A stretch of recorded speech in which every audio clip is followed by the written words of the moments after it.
You are listening to the Horse Radio Network, part of the Equine Network family. What a beautiful day for horses in the morning. You are listening to the #1 horse podcast in the world. Here is your entertaining look at the horse world and the people in it.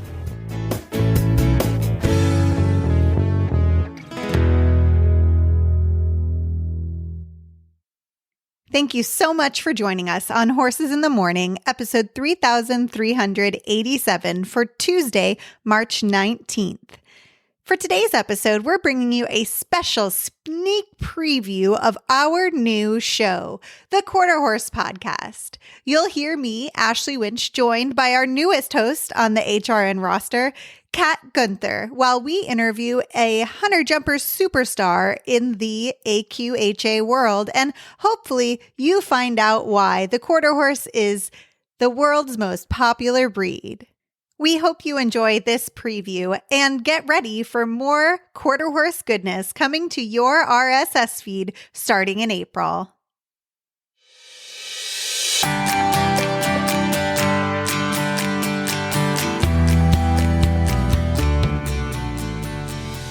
I'm Ashley Winch in Kansas City, Missouri. And I'm Kat Guenther from White Lake, Michigan. Coming up on today's show, we have Laine DeBoer joining us to chat about competing in the hunter jumper classes on the AQHA circuit. This professional horsewoman is an extremely successful trainer and exhibitor with major wins at shows such as the All-American Quarter Horse Congress and World Championship shows, who we learn loves a quirky quarter horse. You're listening to the Quarter Horse Podcast, where we explore the versatility of the world's most popular breed of horse, the American Quarter Horse. Before we jump in, pun intended, to our guests, I wanted to quickly share the reasoning behind this new show's creation and why you're hearing about quarter horses on this beautiful Tuesday morning of Horses in the Morning. So, for those of you that don't know, the American Quarter Horse is one of the most popular breeds in the world. As a matter of fact, in the American Horse Council's recent Economic Impact Survey, the quarter horse dominated in all categories outside of racing, including competition, recreation, and traditional work here in the States, with over 400,000 quarter horses competing across all different disciplines. That's a lot of quarter horses in a show ring. That's a lot of big booties going around. We love to see it. We love to see it. So, Kat, I'm so excited to have you on Horse Radio Network with us. We're so glad you're here. Tell us a little bit about what made you fall in love with quarter horses and your history with this popular breed. Oh, for sure. Thank you for having me. I'm excited to be here. So I started riding horses when I was 8. And that horse was a little Palomino mare named Twist, and she was a quarter horse. And that really, I mean, here we are today, right? Like I got addicted. Flash forward maybe 5 years, and I started showing quarter horses. And that was my life. All through high school, beginning of college, I was showing every weekend. The love of my life, his name is Zippo's Kathmandu, barn named Teddy. He was a quarter horse. And he passed away 2 years ago now, but he really just made me realize the beauty of life. And ever since, I love quarter horses. They're amazing. Was your family into horses then? My mom. Your mom. Okay. See, no one in my family was into horses. It was me that sparked all of it. So you must be very convincing. Oh, I'm convincing. Because when I was in 3rd grade, it's so funny. I remember this. So I was like 4 or 5 when I rode a pony at a friend's birthday thing. Yeah. Terrified. I would not go near it. I did not want to go touch that pony. I didn't want anything to do with it. Then fast forward a few years later, 3rd grade, I remember Andrea Graham, shout out Andrea, she was taking lessons, and I was like, oh my gosh, she's so cool. I want to be like Andrea Graham. Mm-hmm. So then, you know what? Went and took a lesson, and here we are. Here we are. But enough about me, Ashley. What about you? What's your history with quarter horses? Why do you love them? Oh my gosh. So as most of our listeners know, I've ridden about any which way you can on any horse that has 4 legs. I haven't ridden a 3-legged horse yet. Not that I wouldn't. I would try. I'd try it. You know what I'm saying? Yeah. So let's see. My mom got our first horse, I had a first pony when I was 3. I was one of those girls who actually got a pony when she begged for it. And once we were all older, I think I was in 4th grade when my mom purchased our first family horse, and she was an off-track quarter horse racing mare, Strawberry Roan. Her name was Bambi. And my dad used to make this joke, and he would, be like, "Oh, I'm off to see my beautiful red-headed Bambi." And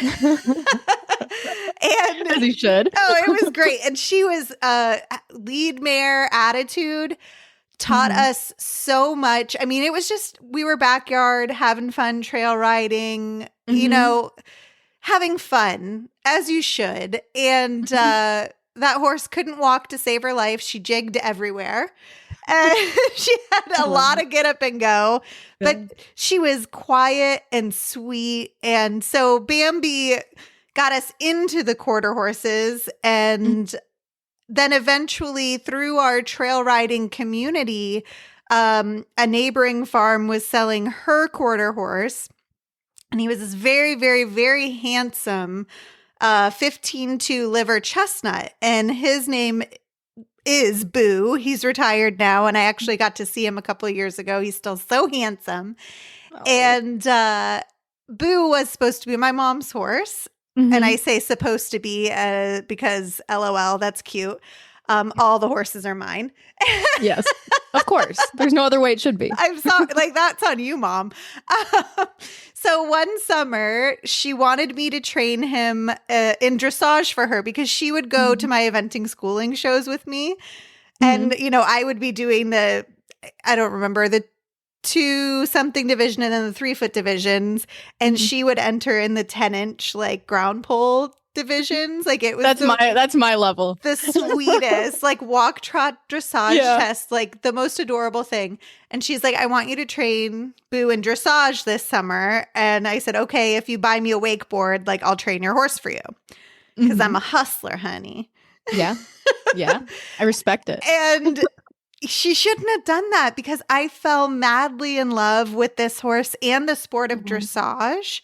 Okay. So Boo and I went on to actually be nationally ranked, and we scored 5th in regionals, in USDF regionals. And that was probably the highlight of my entire horse career, just the furthest I ever went. Yeah. And on a backyard quarter horse who had no idea what dressage was or that he's supposed to be fancy. It's funny because that's what the lady that first started giving me lessons told me I was doing with Twist, the little Palomino mare. She's like, "We're doing dressage now." It was the basics, the fundamentals of it. But it's the core of a lot of good riding. Oh my gosh, yeah. All of it. I would argue that all of great rider seat can be found with the roots of dressage. I agree. It's funny. I was at a Craig Cameron clinic, who's a big cowboy guy, and I just can't figure out how to sit in a Western saddle, period. I feel so funny, and I'm just he's like, "Ashley, what are you doing with your seat?" And I'm like, "I'm trying to sit Western like you guys do." And he was like, "Don't you ever give up your English seat to sit like a cowboy." And I'm like, "Oh, thank God. I'm off the hook for that. I don't know how they do it. Sit on their pockets, It's hard. It's hard. I feel out of control. Yes. It's I was always better at equitation than any kind of class where you had to sit back. I am not an eq rider either, but I just I could never. Yeah, well, it's hard because you have to re-angle how your pelvis and then your saddle. legs are weird, and then you're not I feel you're not centered and balanced, you know, you're skiing. I was like, the point of contact is off. That's it. It's 2 to a 3, and it's just. And then you're sitting there oh my God, if this horse spooks up, you're done. I'm off. You're I'm done for. So. I'm a goner. Yep. That's awesome. It's amazing to me how versatile they are. I did the all around when I showed, so I didn't do any dressage or anything, but they just go from trail riding to dressage to jumping to reining. That's amazing. exactly it. And that's exactly what Boo would do. I mean, I did pony club, so we did polo cross. I mean, this horse would he would stand at the edge of our pond and let you do cannonballs off of him. That's amazing. Like, I love that. Every horse should be like that. Truly bomb proof. And a good attitude, no big health problems, just an incredible horse. And so he had me falling in love with quarter horses. We went on, my husband and I, to purchase another quarter horse that I did some hunter jumper trail riding with, and just the same thing, because I have ADD, and so I get bored, and so I need a horse that can do everything. Exactly. Horses are perfect for that. Exactly. So I don't know. I could really go on and on forever about these horses. They're so beautiful, so versatile. They have such great minds, and clearly, Kat, you can too. But maybe we should call our guest and invite them to come in their conversation. Let's switch it up a little bit. After a quick word from our sponsors. Easy, effective, and eco-friendly fly control starts with Fly Predators. Fly Predators are the organic, natural way to dramatically minimize your fly problem, saving you and your horse from battling them all season long. Take it from our 23,000 plus 5-star reviews. Fly Predators are the natural fly control that works. Learn more about Fly Predators and other Spalding Labs fly control solutions at spalding-labs.com. Okay, everyone. So we are with Laine DeBoer, and we are going to be talking to her about her experience with the American Quarter Horse, what she thinks makes them special, a little bit about her background. So Laine, if you want to kick us off, why do you love quarter horses?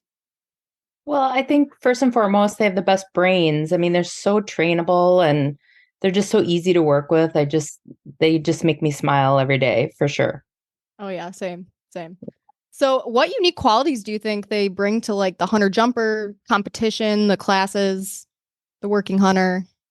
Well, I think because they're so good brain and trainable, it just makes the whole process go a little smoother and easier. They have to come along a little quicker, and I don't know, they're just pretty laid back for the most part. I mean, obviously there's some that are more than others, but I deal with a lot of warm bloods, and it's a much different experience.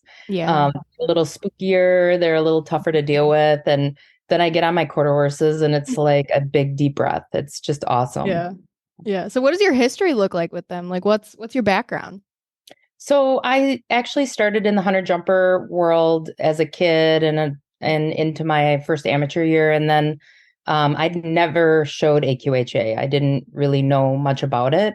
And then about 30 years ago, I moved from college back home, and I was going to start a training business. And I got this rando call from this guy. He had gotten my number through a person. And they said, we have this really cool program. It's got all quarter horses. We do AQHA. And it was out in Montana, and they had a established business, and, would I be interested? And I checked it out and went out there for about, I think, 2 weeks, and I fell in love with it. I love the horses. I love the people. We went to a couple horse shows. It was super interesting to me because it was all fresh and new and different and something I'd never really experienced. So that's kind of how it all started. Yeah. Now look where you're at. That one call led to all this. Yeah. Who would have thought? Yeah. So then what are some of your accomplishments? I showed quarter horse and the all around stuff as a youth. And I just remember seeing your name come up all the time as far as the hunter jumper circuit goes there within it. So what are some major accomplishments you've had? Well, I think the thing that I'm probably most proud of is I'm the leading lady exhibitor for World Championships 1. I've won 25. And, as far as my customers, we've probably won over 65. We've won the amateur all around a couple times and at the World Show and the Congress all around in the youth and the amateur. So yeah, it's been, a really great, fun career, and I wouldn't trade it for the world. I'm really proud of it. You should be. That's very impressive. Thank you. That is. So do you have a favorite horse show? I know a lot of people say Congress or. It's so funny. I was just to dinner with a bunch of friends of mine. Mhm. We're all trainers, and we all went around the table and talked about what our favorite horse shows are. And what was really interesting was not one person, not to diss on the Congress of the World, but Mhm. all said different things, and it was all revolved around either food, like great restaurants, or like really good schedules. So, I used to love the Sun Circuit because I love Scottsdale, and we go to Mhm. Mastro's and get butter cake, and just loved the whole area. But now they don't have the hunters. So, Venice is kind of one of my very favorite places because you got the beach, and it's just such Mhm. a great facility and stuff like that. So, yeah, Yeah. it's not necessary. I mean, the Congress in the World, obviously they're lovely, but I'm kind of a showcation gal. Oh, I don't blame you. The Sun Circuit was always something I wanted to go to, but never did. Because I'm based in Michigan, so it's a bit of a hike. It's a big hike. Yeah, I'm in Minnesota, so yeah, that was a Oh really my long. gosh. Yeah, Wow. yeah. How far a drive was that for you?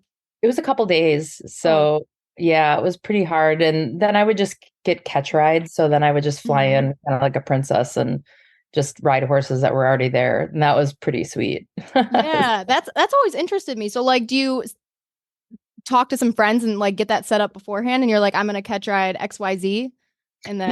then I okay.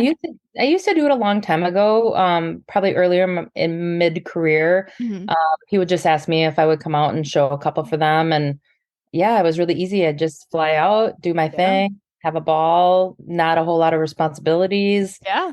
It was pretty, Showcation. it was a Go ride some really yeah, nice quarter horses and then go get a drink and some food after. yeah. I didn't have to line up shipping. I didn't have to have Wow. help. It was a pretty sweet deal. But I think gone are the days. Once in a blue moon, they'll fly me in here and there. But Mhm. for the most part, I'm driving the truck and trailer these days. So, Very yeah. nice. Very Yeah. nice. So, can you share any insights or advice for riders who are considering joining the industry, getting a quarter horse? Just what would you tell them?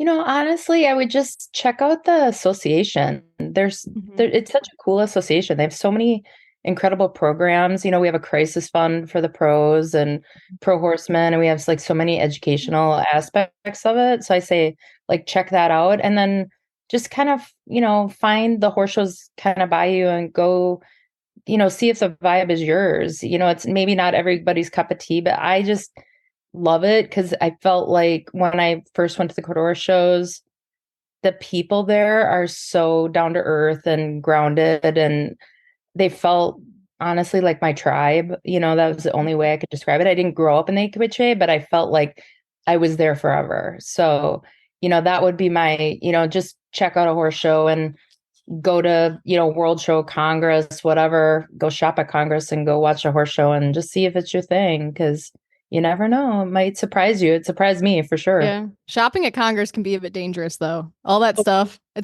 I've spent a lot of money there. Let's just put it that way. My first Congress, I was a little shocked, honestly, at Yeah, how big it is. It really kind of was like, whoa. I'd I, heard about it, but for sure. it was totally worth it. Oh, I know. I've suggested to all my horse friends, even if they're not quarter horse people, to go to Congress and just experience it because it's just an experience, really.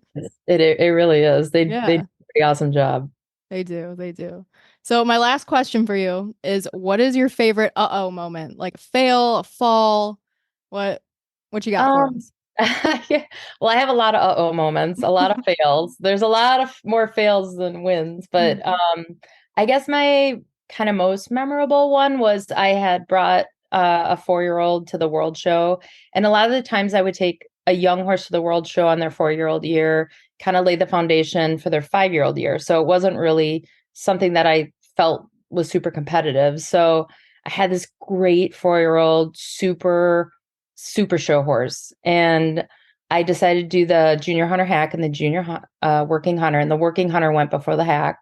And I thought, oh my gosh, I hadn't done many courses with him. So I thought, it was probably not going to be great. So, but it would set him up for the hack and he had a better chance of winning. So I went in and he was flawless, like unbelievable. Like I would say in all the years that I've been doing the World Show, I maybe have gotten the goosebumps 5 times when I've landed off the last jump, kind of like, that's the best round I could have. Nothing went wrong. It was just, everything just was perfect. And I was just so excited. I'm like, oh my gosh, I got a good chance of winning. And then I made my big circle and went to go leave the ring, and my horse wouldn't leave the ring. he was spooking at the guy at the gate because he had this like 10-gallon hat on, and he would not leave the arena. He whirled around, he stood up, he was scared to death. I literally went sideways off the gate. He ended up reserve champion, but which I was very grateful for. And he did win the hack, so that was totally worth it. But all night long after that, I got a bucket of treats, and I had borrowed a Western hat, and I had my groom like sit at the in gate and just ply him with like tons of cookies, and I'd walk in and out and in and out. So then the hack, I had like perfect jumps, and I'm like, please leave the arena, and he did, and he won. So that was cool. Yeah, that must have been a very funny sight. The groom just sitting there like, here's some treats, here's some treats. Yeah, everybody was giving me crap. They're like, I can't believe you're feeding that horse treats. You should really get after him. I'm like, no way, man. I'm buying his love. Yeah, you got to make it a good experience. You want him to go by and be like, dude, where's my treat? Yeah, it was kind of funny because when I left the arena, he actually kind of like went up to the guy with the hat. So like he was looking for a treat. It was hilarious. I love that. That was a good one. That was a really good my one. most memorable world show win for sure. So I know, that's crazy. That's so funny. We love a trainable moment. That is just amazing. I couldn't believe it. And it was so funny because after I do the judges seminars, and so the judges seminar is like right after the world show. And I got there and everybody's sitting at the bar, and like 3 of the judges were there. And they're like, I can't believe that happened to you. We could not let you win. Right. I was like, just on principle. I'm like, come on. They're like, no way, man. That was, we would have been filleted. Yeah. So, yeah, it was cute. But yeah, that was crazy. That really took me by surprise. Who doesn't want to leave their ring? That was so stupid. He was just so proud of himself. Yeah, he wanted to stay. Cocky. He was the cockiest horse I've ever owned. Oh, that's so funny. Oh, yeah, he was just rotten, cocky, rotten. But then you got on him, and he was like one of the best show horses. Yeah. He was so arrogant that when he was braided and he went could in the turn ring, it on. it was insane how cool it was. Yeah. You only get a couple of those. Yeah, for sure. Yeah, exactly. So I used to have a buckskin. She was super famous, A Chance of Blue Skies, and she would whinny before she went in the world show ring. My show horse did that at Congress, and it was in the Celeste. We were in the Youth Western Riding, and that was not our bag, but we did it. And the whole time, Teddy's head was down. He's like, hee. We somehow got like 4th or 5th or something, and I was like, I'll take it. He whinnied the entire time. And my mom was like, oh gosh, she's screaming. We'd go, Bucky's in the house. Bucky's in the house. And then they just had to let you know that they're there. And one time she didn't do it, and I was freaking out. Yeah, like, I what's wrong? So I picked up the canner, and then going to the first jump, she went, and she was perfect. So I know. Yeah. I love the so quirky sweet. The quirky ones are the best ones, honestly. They are. They're like weirdos, but they're, if you put it in the right direction. Yeah, you just gotta harness the weird. Yeah. Yes. And I'm very good at that. I think that's my specialty. I want to see that on LinkedIn. That sounds amazing. Yes. Harness the weird.